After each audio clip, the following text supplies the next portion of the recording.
Good morning, guys. I'm Caryn with Social U, and we go live every Wednesday morning at 10 a.m. for a series called What's Up Wednesday, where we talk about networking, social media tips, tricks, and trends.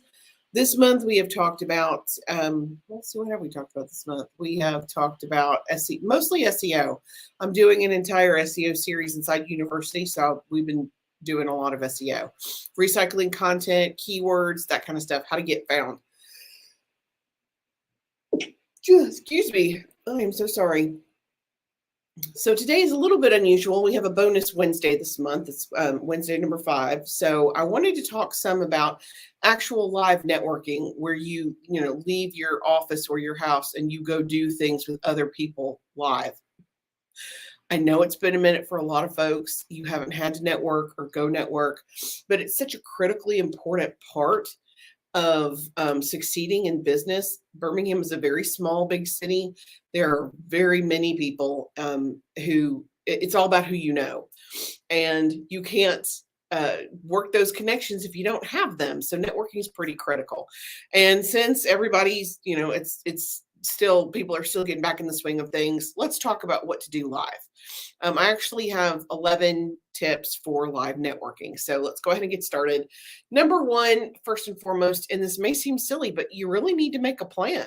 You need to have an objective. Why are you going to this networking event? And you need to ask yourself, is the time I spend going to the event more valuable than the time I would spend generating sales or creating new marketing material or looking for new leads? You have to weigh those options, especially if you're a business owner and you wear a lot of hats, or you're a solopreneur and you wear a lot of hats. Again, I think mentoring and networking are 2 of the most critically important things you can do. So I would weigh them very heavily. If and when you decide to go to a live event or a live networking function, you need to decide why you're going. Are you going to see the speaker? Are you going to meet a certain person? Are you going because you want to make 3 connections today? But whatever your objective is, you need to kind of have that in mind before you get started. Number 2, if you can research the event and the attendees beforehand, that's always a great idea. Check out the agenda and the speakers if possible also. Now, some events are smaller. They are chamber events where it's you and a speaker and 30 people. That's a smaller event. Some events are huge. I mean, there are chamber events that are huge and you have multiple speakers.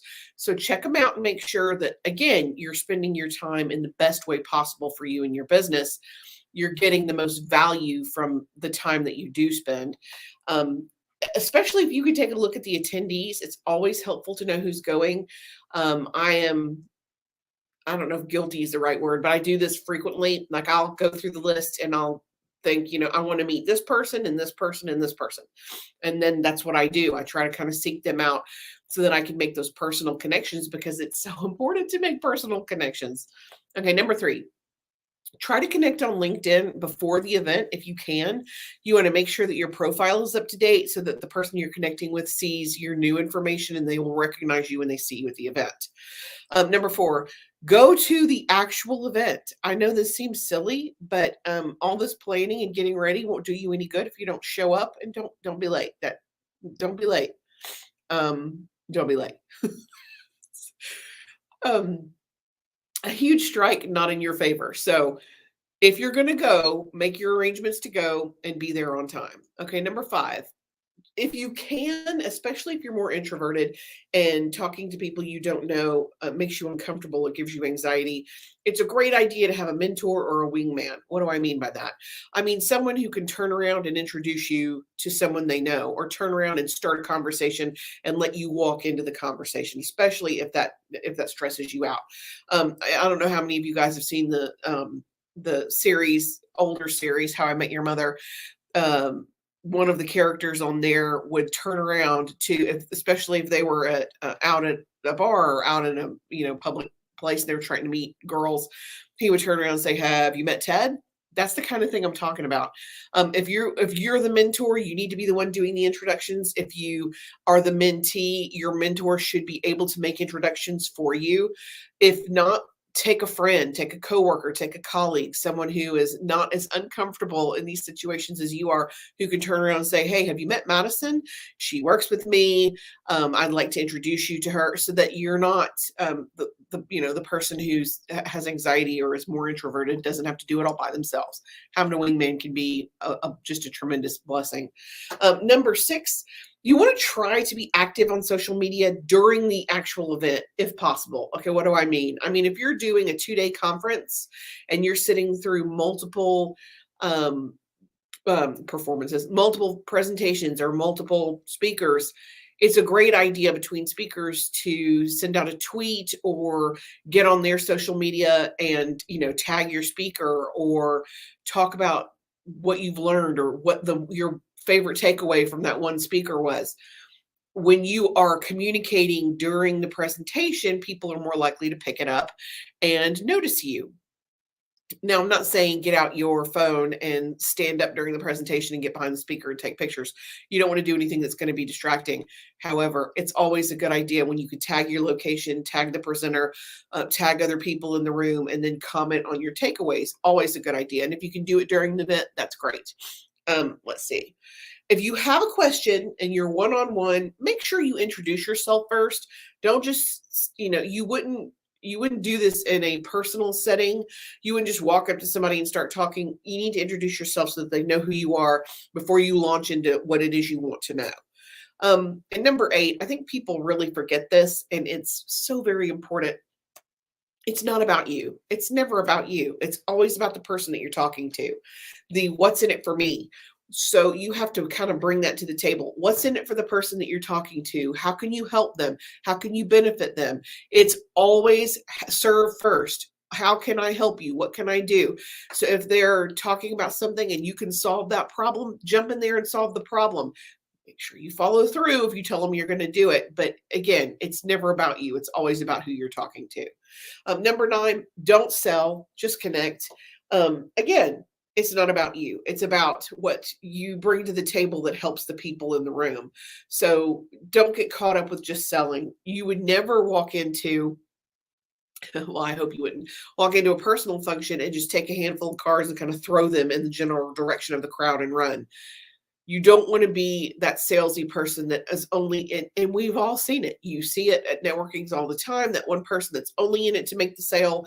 They will only tell you about themselves and then they move on to the next person and they talk to 100 people and they connect with no one. Don't be that guy. Number 10, don't leave early. If you can stay for the whole thing, stay for the whole thing. Now, I know circumstances in the situation does not always allow for this, but if possible, absolutely stay for the whole time. Number 11, follow up with those new connections as soon as possible. I would recommend the first 24 hours.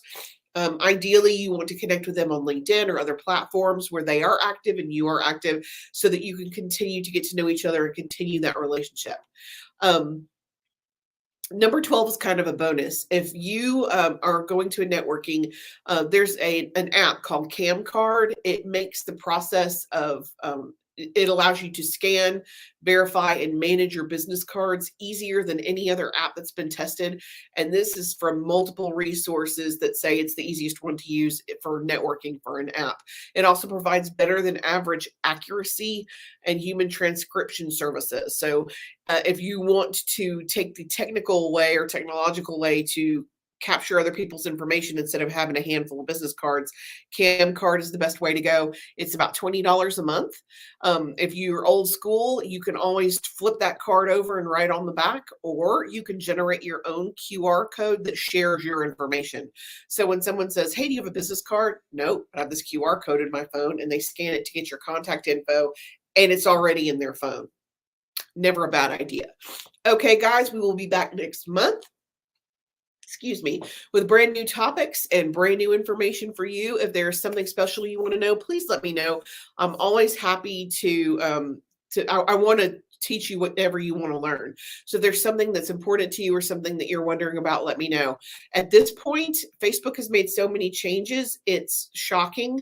They've made their page very difficult to navigate. So sometime between now and next Wednesday, you will see a video about the changes on Facebook for me or my team so that we can walk you through some of the new changes because they've made editing more difficult and posting. They've just made it more difficult. They've inflicted so much process. It's painful. And we're going to cover that so we can help you out. But if there's anything you want to know, please don't hesitate to leave us a comment. And until next week, my name is Caryn and I'm here to help. Thank you, guys.